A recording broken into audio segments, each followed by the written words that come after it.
fresh lows coming in for the prices. Goldman Sachs slashed their short-term forecast and the Gulf producers show no sign of cutting output. Peter Mcguire, economist and market strategist at FS Securities, now joins us on a phone line. Peter, hi, good to have you. What's your sense really on the crude prices? Where are they headed from here? Well, it's just been such a dramatic meltdown over the last, 3 to 3.5 months. I think there's more movement to the downside. I don't think it's exhausted. And I wouldn't be surprised to see a 30 handle somewhere in it.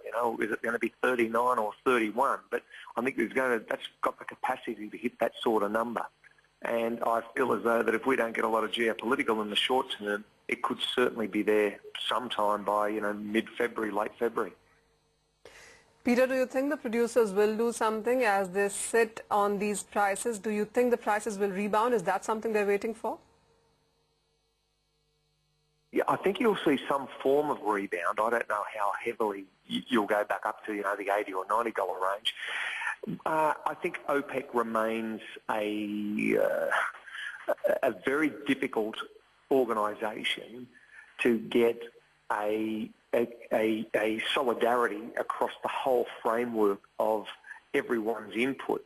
So what I'm trying to say is that Saudi Arabia possibly have a different agenda to other countries that are members, and I feel as though that at the present time that some of the big players are prepared to see a cheaper crude price and, wash out a lot of these American producers as far as the shale and so on. So I think that until OPEC really come to the fore and say, right, we're going to band together here and hold an extraordinary meeting, then till that point of time, I don't see any really change in the current direction of where the market goes.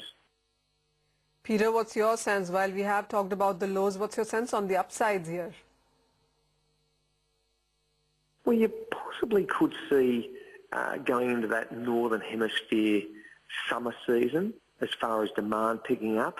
US economy, as we know, has grown exponentially over the last matter of years. Maybe a resurgence across Asia, and certainly China's picking back up again. So you could see a heftier demand side, and if that's the situation, then you could see prices go back up.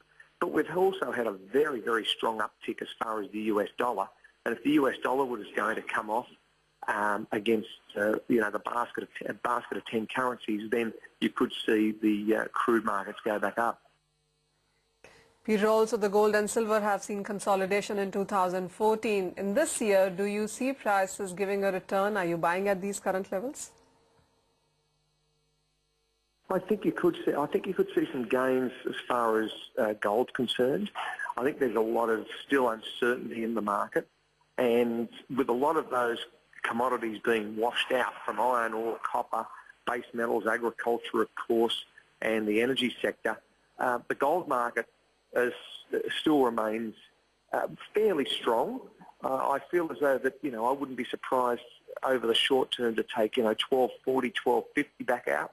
But it also remains very front and centre approach as far as any geopolitical concerns and what impact that can greatly have to a market. And they can turn very quickly, as was demonstrated in Paris last week. You've only got to see more turmoil in the markets or turmoil in society, and that can greatly impact the price of gold in a very, very short time. We will watch out for that. Thank you so much, Peter Mcguire, for joining us. That's the view coming in from FS Securities. In the near time, you can see further downside in crude, but the longer term, by the time 2015 ends, you really could see some buying coming in back there.